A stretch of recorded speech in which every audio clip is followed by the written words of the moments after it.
Recently, we did a product shoot for Saboya. Saboya. And this is our setup for it. So for this, pinakamalaking inspiration lang naman is ramen, where their flagship food is ramen. Well, unang challenge natin is the space. Yung working setup natin, nandun siya sa counter na hindi tayo pwedeng mag-ilaw or mag-setup behind that. Behind the counter. Kasi Yeah. yun yung kitchen ni chef, di ba?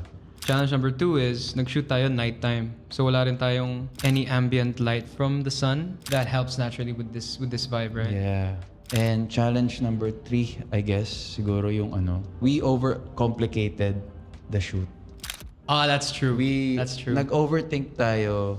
In reality, dapat hindi. Kasi una, quick shoot lang siya. Simple menu layout lang. Just proper clean photos lang naman yung ginagawa natin. Oo. Okay, going to setup. Paano yung lighting setup natin for this project? Okay. Nag-2 lights lang tayo dito eh. Basically, yung backlight natin parang main source of light natin. Then yung key light natin, which is yung sa pang-illuminate ng product. Siguro 30%, 20% lang yung power niyan. Again, kasi nga, tinatry natin achieve na parang natural lighting lang siya. Like, coming from the window. Ang main issue lang, I think, was the solid yung spill niya on the table.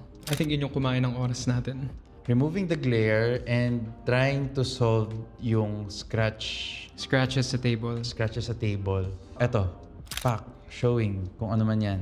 Then, medyo minagic lang namin sa Photoshop. Pak, kaya ganyan yung itsura niya.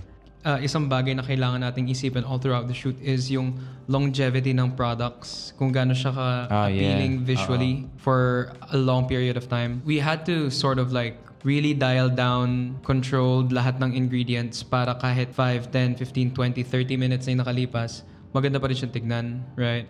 Yeah, going back, ito yung favorite shot ko siguro. Yan. So that's one. This was from the peg na nakita ni Will.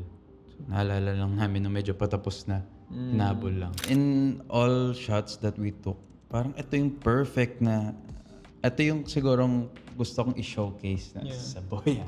Kahit simple lang yung shoot, ang dami na pa rin napagdaanan. Pero I'm happy with this result kahit do sa everything else that happened. Exactly. It was good. Aside from this, I really, really like yung ginawa mong close-ups. Ginawa natin. Yung ginawa natin close-ups. Ginawa like natin. with this. Oh. Right. For client, it's very easy na gawan to ng like graphics or poster, which I really, really like. Kasi it's something that's very useful kay client mismo. Something like this. Right, something like... ay, shit. Ang ganda din. Ang ganda nito. Gusto ko yung Even kita yung this. egg eh. Yung gitna yung egg. Yeah. Overall, happy. Happy. Moving on to next shoot.